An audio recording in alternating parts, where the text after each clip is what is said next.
Good morning વિદ્યાર્થી મિત્રો, અગાઉના વિડીયોમાં આપણે કૃદંત વિશે માહિતી મેળવી હતી. ગુજરાતી વ્યાકરણની અંદર આપણે કૃદંત એટલે શું એની માહિતી મેળવી હતી. એમાં કઈ કઈ બાબતો જોઈ ગયા હતા એ પર આપણે ફરીથી એકવાર નજર કરી લઈએ. તો કૃદંત એટલે શું એ આપણે વ્યાખ્યા સમજ્યા કે કૃદંત એ ક્રિયાપદ સાથે જોડાયેલી બાબત છે. ક્રિયાઓનો અધૂરો અર્થ દર્શાવવા માટે વપરાતા પદને કૃદંત કહે છે.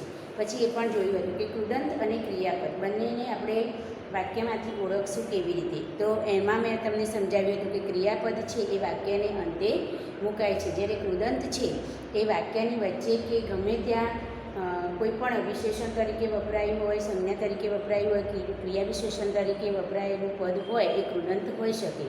પરંતુ આપણે સમજવાનું જોવાનું એ છે કે એ ક્રિયા હોવી જોઈએ. કૃ એટલે ક્રિયા, તો એ ક્રિયા દર્શાવતો શબ્દ હોવો જોઈએ. બીજી એક બાબત તમારે યાદ રાખવા મેં સમજાવ્યું હતું કે ક્રિયા છે એ બરાબર, પણ એ ક્રિયા અધૂરો અર્થ દર્શાવે છે, મતલબ જે પૂર્ણ અર્થ દર્શાવતું નથી એ પદ. એટલે કે અધૂરી ક્રિયા છે એની પાછળ એ વાક્યને સમજવા કે એનો અર્થ પૂર્ણ કરવા માટે આપણે બીજા પદોને મૂકવાની જરૂર પડે છે, અને બીજા પદો મૂકીએ ત્યારે જ એ વાક્ય અર્થપૂર્ણ બને.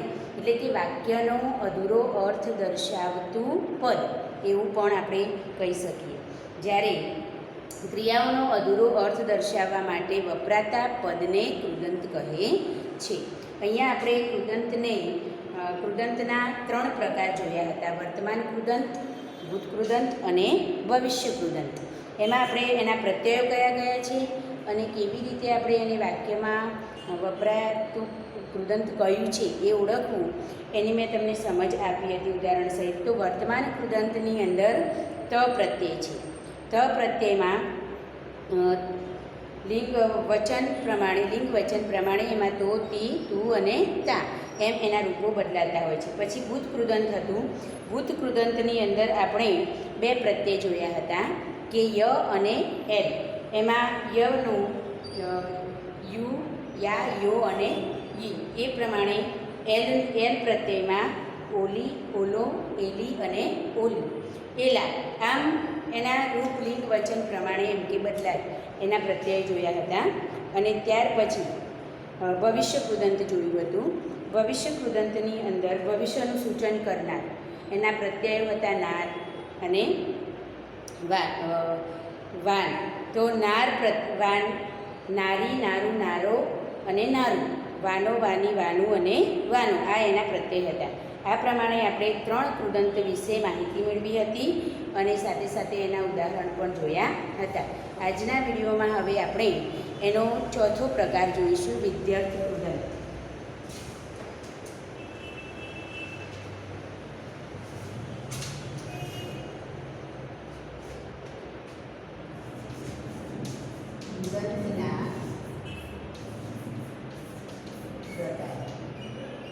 એમાં નંબર 4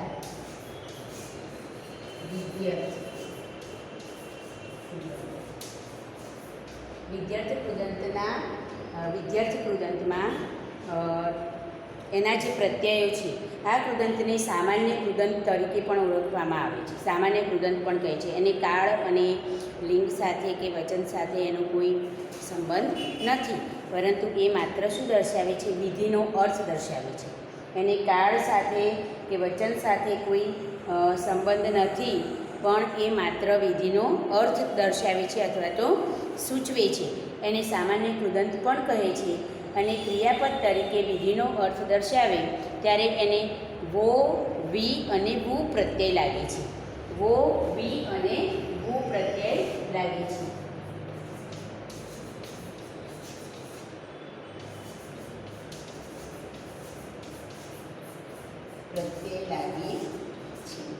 વો, વી અને વુ પ્રત્યય લાગે છે, જેની અંદર જેવા પ્રત્યયો ક્રિયાપદના મૂળ રૂપને લગાડતા વિધ્યર્થ કૃદંત બને છે. દાખલા તરીકે આ મહેનત કરવી કપડી છે. બીજું આપણે વિદ્યાર્થી કૃદંતને ઓળખવા માટે એમાં કર્તવ્ય કે ફરજનો ભાવ પણ વ્યક્ત થયો હોય. વિદ્યાર્થી કૃદંતની અંદર કર્તવ્યનો ભાવ પણ એમાં વ્યક્ત થતો હોય એવું જ્યારે વાક્ય હોય ત્યારે આપણે વિદ્યાર્થી કૃદંત, કેમ કે વો બી વાળા તમારે હેતવર્ત કૃદંતમાં પણ પ્રત્યયો આવે છે, એટલે તમને ત્યાં એવો કન્ફ્યુઝન થશે કે ભાઈ અહીંયા આ વિદ્યાર્થી કૃદંત છે કે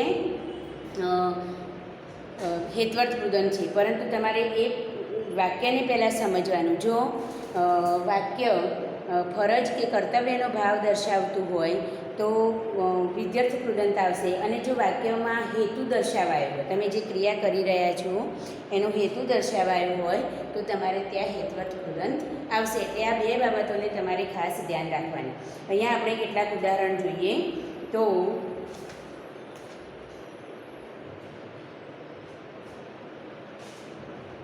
માત્ર આ કૃદંત છે એ શું દર્શાવે છે? ક્રિયા દર્શાવે છે.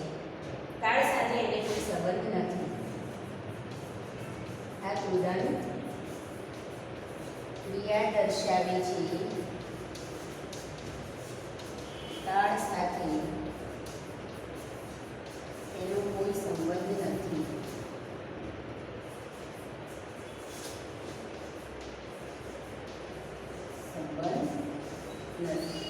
કાળ સાથે એને કોઈ સંબંધ નથી. ફરજનો અને કર્તવ્યનો ભાવ બતાવે છે. ફરજનો અને કર્તવ્યનો ભાવ દર્શાવે. વાક્યને ઓળખવા માટે આ બે બાબતોને યાદ રાખવાની છે કે આ કૃદંત ક્રિયા દર્શાવે છે, કાળ સાથે એનો કોઈ સંબંધ નથી. બીજું તમારે યાદ રાખવાનું છે કે આ વાક્યની અંદર ફરજ અને કર્તવ્યનો ભાવ વ્યક્ત થયેલો હશે. આપણે એના ઉદાહરણ જોઈએ. મારે તમને એક વાત કહેવી છે.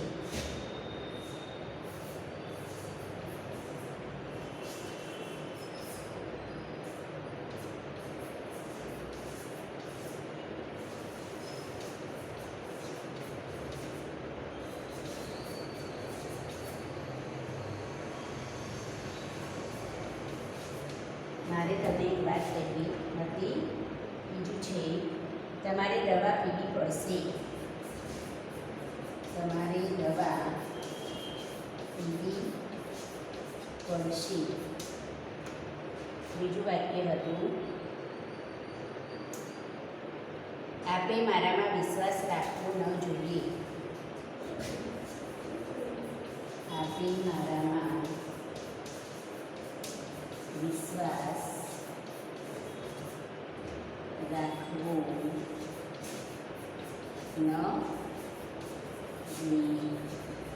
આપણે મારામાં વિશ્વાસ રાખવો ન જોઈએ. ચોથું ઉદાહરણ એની સામે મારે ઈર્ષાથી જોતા રહેવું પડશે.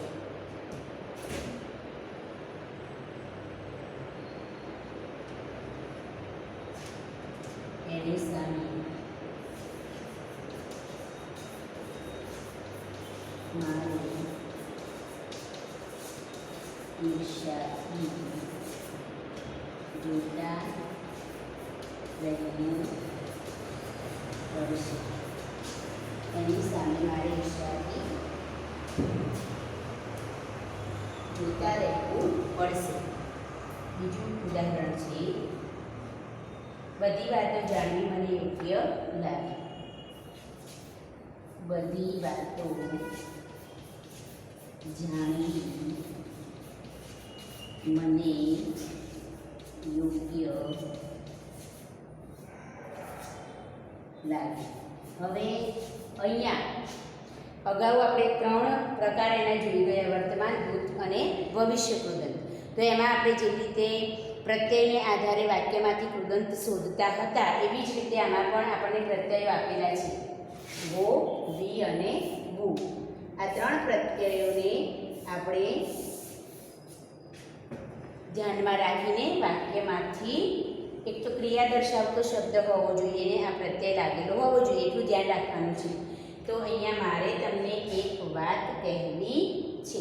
હવે તમે એવું માનો કે અહીંયા તો આપેલું છે તો વર્તમાન કૃદંત ના આવે, તો ના, અહીંયા વર્તમાન કૃદંત નહીં આવે, કેમ કે આ વાત શબ્દ છે, એ કોઈ ક્રિયા નથી. કહેવું એ ક્રિયા છે, એટલે ત્યાં કહેવું એ વિદ્યાર્થી કૃદંતમાં આવશે. તમારે દવા પીવી પડશે. અહીંયા પીવાની ક્રિયા થઈ છે, અહીંયા શું થઈ છે? પીવાની ક્રિયા થઈ છે, એટલે કે તમારે દવા પીવી પડશે. તો અહીંયા પીવી એ કૃદંત દર્શાવે છે. પછી આપે મારામાં વિશ્વાસ રાખવો ન જોઈએ, વિશ્વાસ રાખવો ન જોઈએ. એના પછી એની સામે મારે ઈર્ષાથી જોઈ લેવાની ક્રિયા, જોતા રહેવું પડશે. તો અહીંયા જોતા, જોઈ લેવાની ક્રિયા અને રહેવાની, આ બંને જોતા રહેવું પડશે. તો બંને કૃદંત થશે. અહીંયા જોતા રહેવું, તો જોતા એ વર્તમાન કૃદંતમાં આવશે અને રહેવું એ વિધ્યર્થ કૃદંતમાં. એટલે એક વાક્યની અંદર બે કૃદંત પણ હોઈ શકે, તે ખાસ ધ્યાન રાખવાનું. જોતા રહેવું પડશે. પછી બધી વાતો જાણવી મને યોગ્ય લાગી, તો જાણવું એ પણ ક્રિયા છે. તો બધી વાતો જાણવી મને યોગ્ય લાગી. અહીંયા આપણે કહેવી, પીવી, રાખવો, રહેવું અને જાણવી, વીવું, આ બધા જે પ્રત્યયો લાગેલા છે ક્રિયાની અંદર, એને આધારે આપણે કહી શકીએ કે આ વિધ્યર્થ કૃદંત છે. ક્યારેક ક્યારેક વાક્યની અંદર 2 કે 3 પણ કૃદંત હોઈ શકે. તો તમારે વાક્યમાં જેટલા બી કૃદંત તમને સમજાય કે દેખાય એ બધા જ કૃદંત પરીક્ષામાં દર્શાવવાના છે. એવું નહીં કે એક જ કૃદંત દર્શાવવાનું, એક જ દર્શાવશો તો એ પ્રમાણે જ એના માર્ક્સ મળશે. તે વાક્યની અંદર જેટલા બી કૃદંત આપેલા હોય એ બધા જ કૃદંત તમારે દર્શાવવા પડશે. પણ એટલું ખાસ ધ્યાન રાખવાનું કે તમે જે પ્રત્યય લાગેલો છે એ ક્રિયા રૂપ, ક્રિયા શબ્દ જે છે, ક્રિયા દર્શાવતો જે શબ્દ છે એને લાગેલો છે કે નહીં. તો એ હોય, બાકી ના, એ ખાસ ધ્યાન રાખવાનું. હવે આગળનો બીજો પ્રકાર છે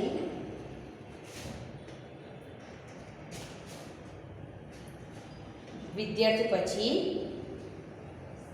સંબંધક ભૂત કૃદંત. પાંચમો પ્રકાર સંબંધક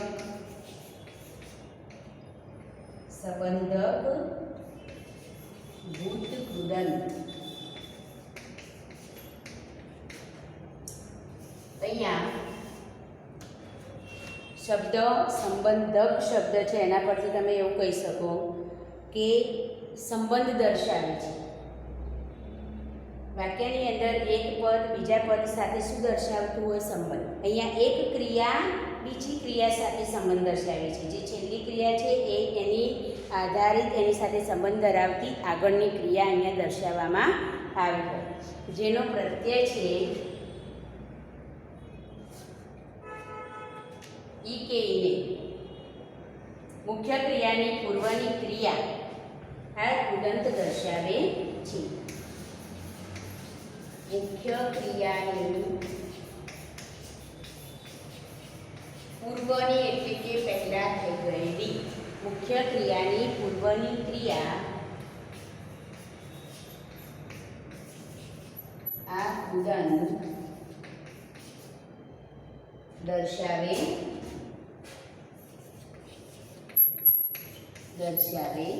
છે. જેના પ્રત્યય છે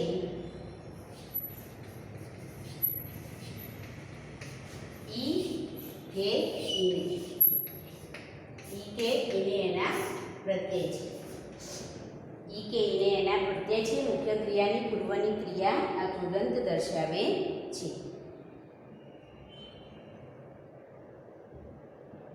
ક્રિયા સાથેનો એનો સીધો સંબંધ. ક્રિયાપદ એના પહેલા થયેલી ક્રિયા સાથેનો સીધો સંબંધ દર્શાવે છે.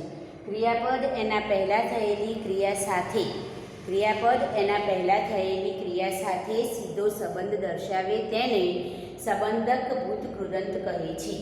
બરાબર. હવે અહીંયા એના પ્રત્યય આપણે જોયા તો ઈ કે ઈને પ્રત્યય છે. હવે કેટલાક અને ક્રિયા વિશેષણ તરીકે કાર્ય કરે છે. અત્યાર સુધી આપણે એવું જોતા હતા કે સંજ્ઞા, ક્રિયાપદ, ક્રિયા વિશેષણ અને વિશેષણ, બાકીના બધા જે કૃદંતો છે એ સંજ્ઞા વિશેષણ, ક્રિયા વિશેષણ એ બધા રીતે કામ કરે. પણ અહીંયા આ જે કૃદંત છે એ ક્રિયા વિશેષણ તરીકે જ કાર્ય કરે છે. તો તમારે એ પણ ખાસ ધ્યાન રાખવાનું કે પ્રત્યય ક્રિયા વિશેષણ તરીકે કામ કરે છે.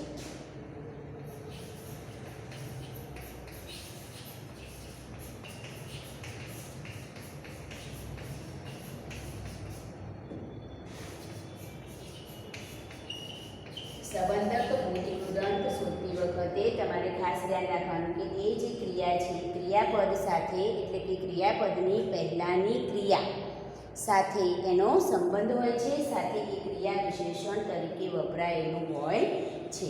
અહીંયા આપણે એક ઉદાહરણ જોઈશું. રશ્મિ જમીને સૂઈ ગઈ.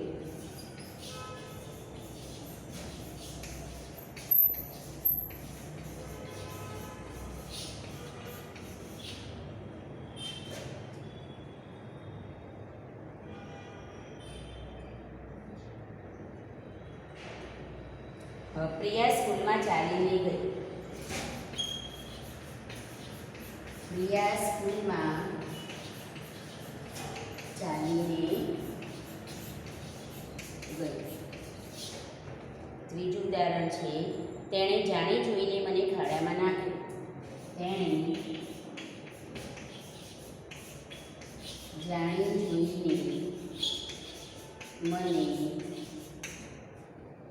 જાણી જોઈને મને ખાડામાં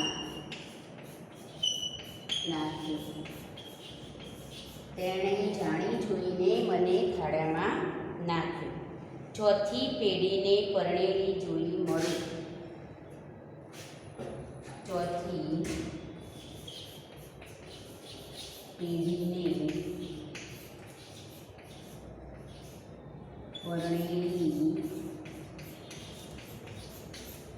ચોથી પેઢીને પરણેલી જોઈને મળું. આપણે ઉછીનું માગનારા એ પાઠ જોઈ ગયા. એની અંદરનું આ વાક્ય છે, વૈદ્યને પાસે બોલાવી ધીમે ધીમે તેના કાનમાં કહ્યું. વૈદ્યને પાસે બોલાવી ધીમે ધીમે તેના કાનમાં કહ્યું.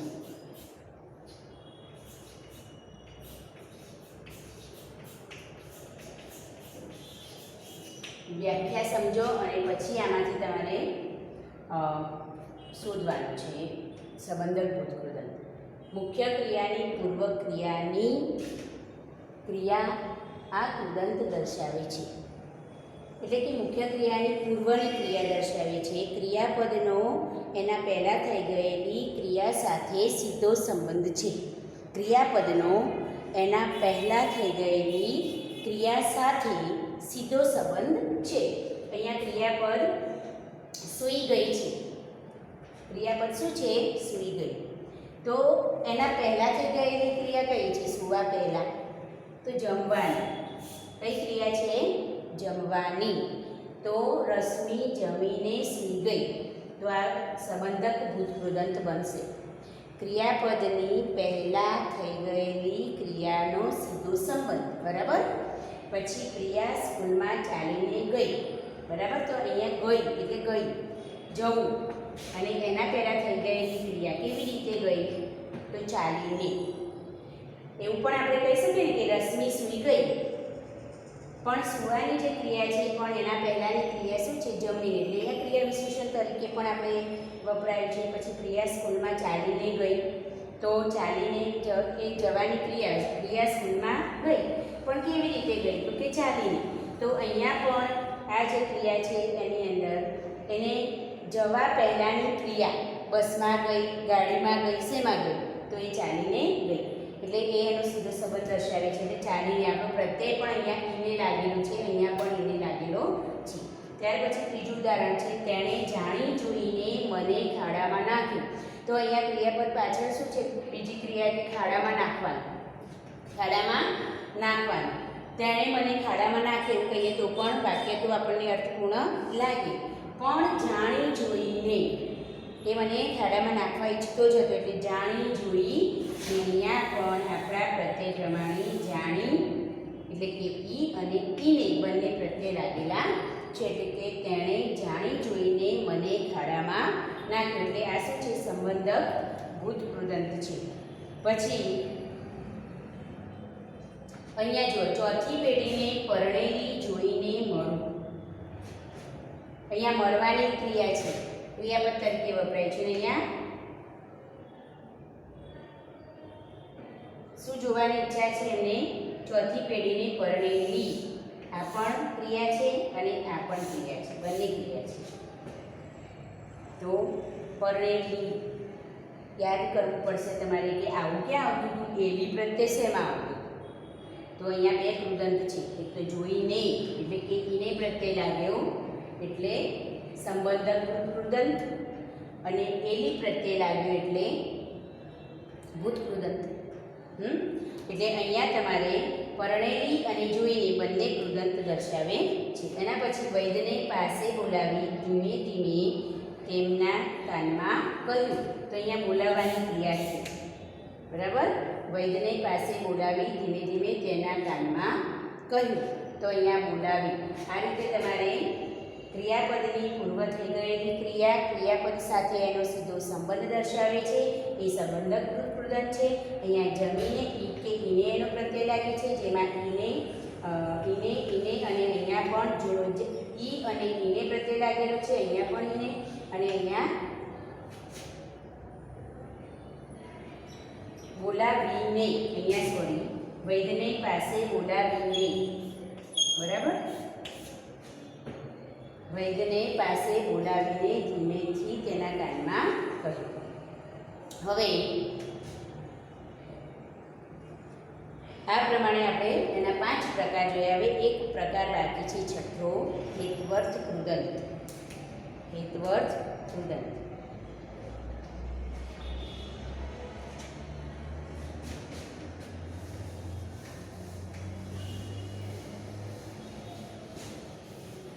આ જે બોર્ડ ઉપર જે પણ કંઈ લખાવું છું એ તમારે નોટબુકમાં લખવાનું છે.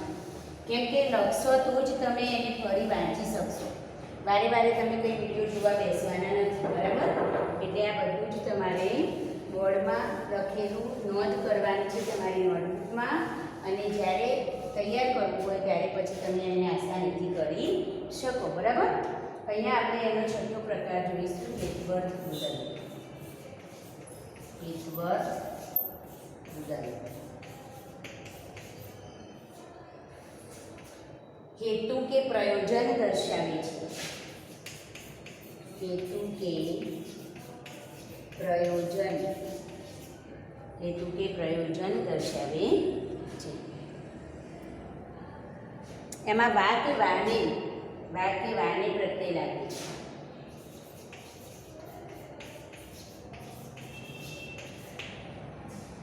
પ્રત્યય છે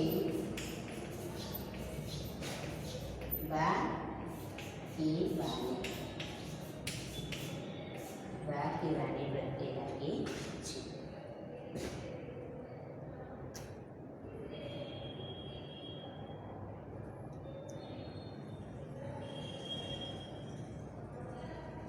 ફરવાને બહાને બહાર ગયો. હું ફરવાને બહાને બહાર ગયો.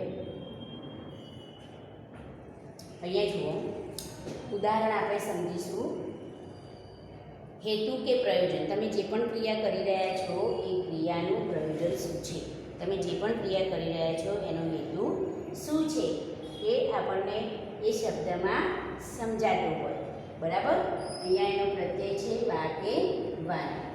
આમ તો એના નામ પરથી જ હેત્વર્થ, હેતુ, બરાબર. હવે એના ઉદાહરણ આપણે જોઈશું. હું શાંતિનો દાવ ખેલવા બેઠું છું. હું શાંતિનો દાવ ખેલવા બેઠું છું.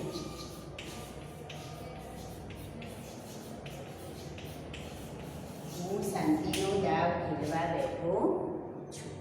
બીજું ઉદાહરણ છે, મારા મનમાં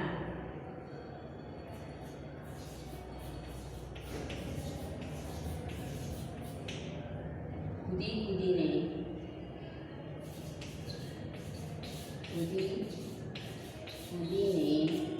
રટણ કરવા. મારા મનમાં કૂદી કૂદીને રટણ કરવા મંડી પડી.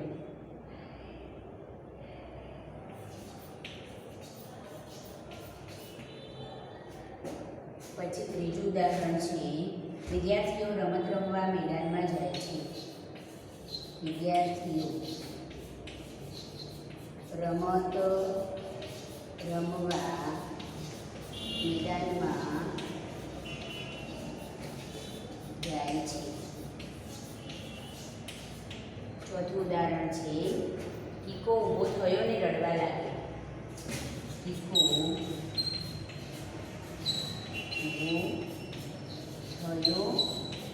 ને રડવા લાગ્યો.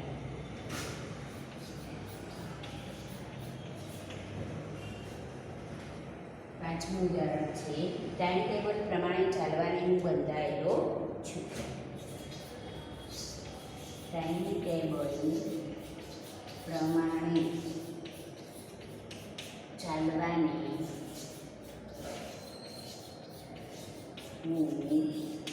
બંધાયેલો છું. ટાઈમ ટેબલ પ્રમાણે ચાલવાને હું બંધાયેલો છું. હવે અહીંયા આપણે ઉદાહરણને સમજીશું. હું શાંતિનો દાવ ખેલવા બેઠો છું. શું કરવા બેઠા છીએ? તો દાવ ખેલવા. શાનો? તો શાંતિનો. બરાબર. તો ખેલવા, વા પ્રત્યય. મારા મનમાં કૂદી કૂદીને રટણ કરવા માંડી પડી. કૂદી કૂદીને એ પણ કૃદંત છે. કૂદવું એ પણ શું છે? ક્રિયા છે. તો કૂદી કૂદીને આના પહેલાં આપણે જે પ્રકાર જોયો એ સંબંધક ભૂત કૃદંત થશે. સંબંધક ભૂત કૃદંત. જ્યારે કરવા એ શું થશે? હેત્વર્થ કૃદંત. હેત્વર્થ કૃદંત થશે. ત્યાર પછી વિદ્યાર્થીઓ રમત રમવા મેદાનમાં જાય છે. શું કરવા ગયા છે? રમત રમવા. હેતુ શું છે એમનો? રમવાનો. કીકો ઊભો થયો ને રડવા લાગ્યો. કીકાને ઊભા થઈને શાનો હેતુ હતો? રડવાનો. કારણ કે એને કોઈ વાત નહીં ગમી હોય એટલે રડવા લાગ્યું. પછી ટાઈમ ટેબલ પ્રમાણે ચાલવાને હું બંધાયેલો છું. ટાઈમ ટેબલ જે પ્રમાણે બન્યું હોય એ પ્રમાણે મારે ચાલવા માટે હું બંધાયેલો છું. તો અહીંયા તમે જોઈ શકો છો કે ખેલવા, કરવા, રમવા, રડવા અને ચાલવા ને વા કે વાને પ્રત્યય લાગેલો છે. આમ હેત્વર્થ કૃદંતની અંદર વા કે વાને પ્રત્યય લાગે છે. તો પરીક્ષાની અંદર તમારે કેવી રીતે પ્રશ્નો આપણે 6 પ્રકારની સમજ મેળવી લીધી. તો કૃદંત એટલે શું? તો કૃદંત એટલે ક્રિયાપદ પરથી બનેલો કૃ ધાતુ પર, કૃ એટલે ક્રિયા અને ક્રિયા પરથી બનેલો શબ્દ કૃદંત. અને અહીંયા કૃદંતનો અર્થ સમજીએ તો અધૂરી ક્રિયા, જેમાં અધૂરી ક્રિયા દર્શાવાઈ હોય અને જેને પૂર્ણ કરવા માટે એટલે કે વાક્યને પૂર્ણ રીતે સમજવા માટે જેમાં બીજા પદોની જરૂર પડે તેને ક્રિયાપદ કૃદંત કહે છે.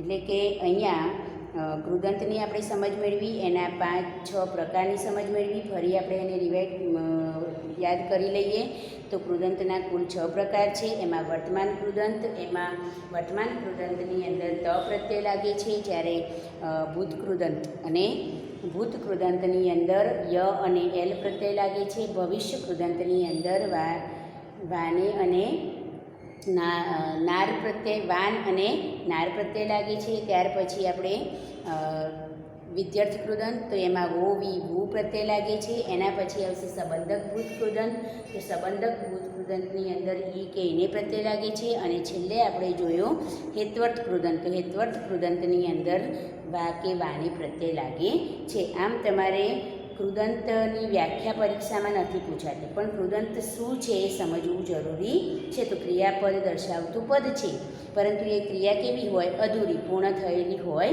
નહીં. એટલે કે એ ક્રિયાપદ કૃદંત ક્રિયા દર્શાવતું પદ છે, એ ક્રિયાપદ નથી પણ ક્રિયા છે.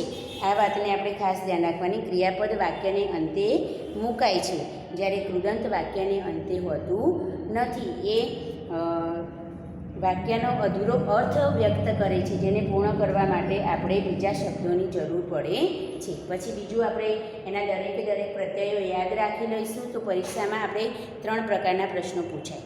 કે પહેલો પ્રશ્ન કે અહીંયા આપણે જોયું કે વાક્યમાંથી તમે કૃદંત દર્શાવો, એટલે કે માત્ર કૃદંત જ દર્શાવવાનું છે. કૃદંત દર્શાવ. દાખલા તરીકે તમને પરીક્ષામાં પૂછે કે કૃદંત દર્શાવવું, તો વાક્ય આપેલું હોય હું શાંતિનો દાવ ખેલવા બેઠો છું, તો તમારે અહીંયા પ્રકાર નથી લખવાનો, ખાલી શું લખવાનું? કૃદંત દર્શાવતું પદ અહીંયા અલગ જવાબમાં લખવાનું ખેલવા. પછી અહીંયા બીજામાં લખવાનું કરવા એ કૃદંત છે. પછી ત્રીજામાં લખવાનું રમવા એ કૃદંત છે. ચોથામાં લખવાનું કે રડવા એ કૃદંત છે. પાંચમામાં લખવાનું. એક આ રીતનો પ્રશ્ન હોય છે. પછી બીજો એ જ રીતે બીજો પ્રશ્ન કેવી રીતે હોય છે એ કહી દઉં. તો બીજો પ્રશ્ન જે હોય છે એમાં હોય છે કે કૃદંત ઓળખાવી તેનો પ્રકાર જણાવો. કૃદંત ઓળખાવી તેનો પ્રકાર જણાવો. તો એમાં કૃદંત બી ઓળખાવાનું, એટલે કે વાક્યમાંથી આપણે એ પદ શોધવાનું અને પછી એનો પ્રકાર કયો છે એ લખવાનો. દાખલા તરીકે બાળકો રમતા હતા, તો આપણે રમતા શબ્દ અલગ તારીએ અને પછી સામે લખવાનું વર્તમાન કૃદંત. પછી બાળકો રમીને સૂઈ ગયા, તો રમીને એ શબ્દ લઈએ તો રમીને એ કૃદંત દર્શાવે છે અને સામે લખવાનું સંબંધક કૃદંત. બાળકો રમવા મેદાનમાં ગયા, તો રમવા સામે લખવાનું હેતવર્થ કૃદંત. બરાબર. બાળકોને રમવું ગમે છે, તો રમવું શું બતાવે છે? વિદ્યાર્થી કૃદંત. વુ પ્રત્યય આવ્યો એટલે વિદ્યાર્થી કૃદંત. એટલે આપણે પહેલાં એનો કૃદંત દર્શાવતો શબ્દ અલગ તારવવાનો અને પછી એનો પ્રકાર લખવાનો. એ જ રીતે ત્રીજું પ્રશ્ન પૂછાય. આ ખાસ તમારે ધ્યાન રાખવું, કારણ કે આમાં તમે તમારા મરજીના શબ્દો મૂકી શકશો નહીં, કેમ કે પાઠને આધારે જે શબ્દો વપરાયા હોય એ જ આમાં મૂકવા પડશે. એટલે આ બંને વસ્તુ તો તમને આવડી જશે, કૃદંત શોધવાની અને એનો પ્રકાર લખવાનો. ક્યારે આવડશે? જ્યારે તમે એના પ્રત્યયો તૈયાર કરેલા હશે ત્યારે અને કૃદંતનો અર્થ બરાબર સમજ્યા હશો ત્યારે. કૃદંતનો અર્થ સમજવા માટે મેં તમને બે લક્ષણો બતાવ્યા હતા. કૃદંતના બે લક્ષણો બતાવ્યા હતા કે આપણે કેવી રીતે સમજીશું. તો એમાં પહેલું લક્ષણ શું હતું? ક્રિયાનો અધૂરો અર્થ દર્શાવે છે. ક્રિયાનો અધૂરો અર્થ દર્શાવે છે.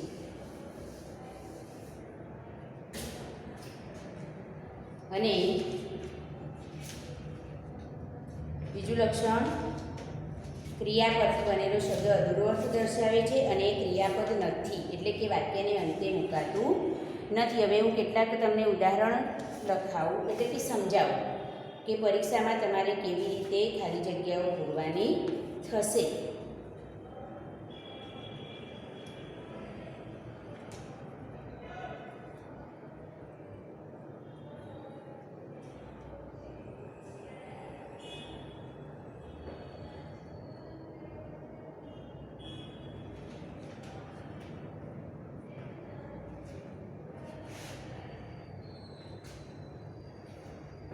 ખાલી જગ્યામાં કૃદંત લખો. ખાલી જગ્યામાં કૃદંત લખો. હવે અહીંયા તમને મેં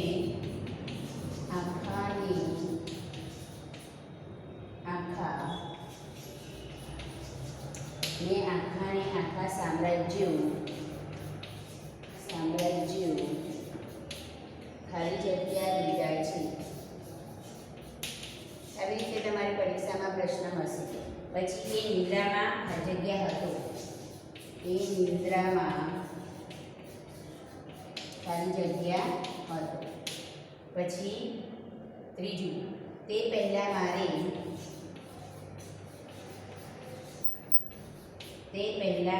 કંઈક ખાલી જગ્યા છે. પછી ચોથું, તેમણે શ્રી પ્રભાશંકરને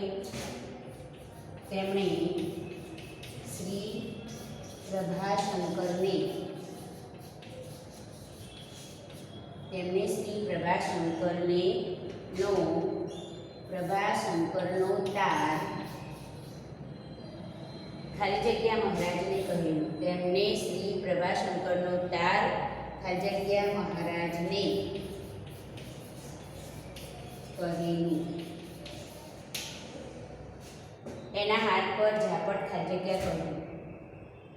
એના હાથ પર ઝાપટ ખાલી જગ્યા હતી. હવે પરીક્ષામાં તમારે આ પ્રમાણે જ્યારે ખાલી જગ્યાઓ પૂરવાની થાય છે ત્યારે તમે તમારા મનગળત કૃદંત ત્યાં મૂકી શકતા નથી.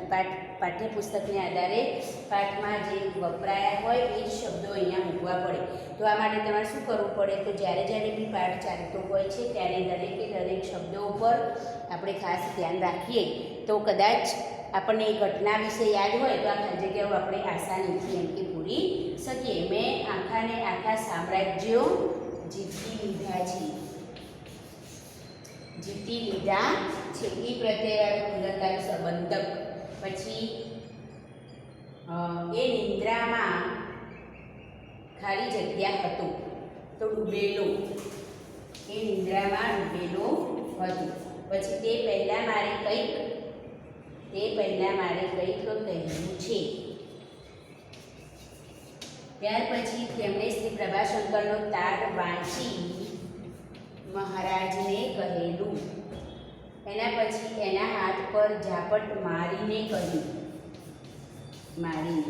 તો આ રીતે તમારે પરીક્ષાની અંદર શું હોય, ખાલી જગ્યાઓ પૂરવાની આવતી હોય છે. એટલે કૃદંતનો પ્રશ્ન 3 રીતે પરીક્ષામાં પૂછાય. ખાલી માત્ર એટલું કૃદંત પદ ઓળખાવો, કૃદંત પદ ઓળખીને એનો પ્રકાર સમજાવો અને ત્રીજું કૃદંત મૂકીને ખાલી જગ્યા પૂરો. તો આ રીતે તમારે કૃદંતને બરાબર સમજવા માટે બરાબર એના પ્રત્યય તૈયાર કરવા પડશે, એની વ્યાખ્યા સમજવી પડશે અને આ રીતે તમારે એનો મહાવરો પણ કરતા રહેવું પડશે. બરાબર? Okay, thank you.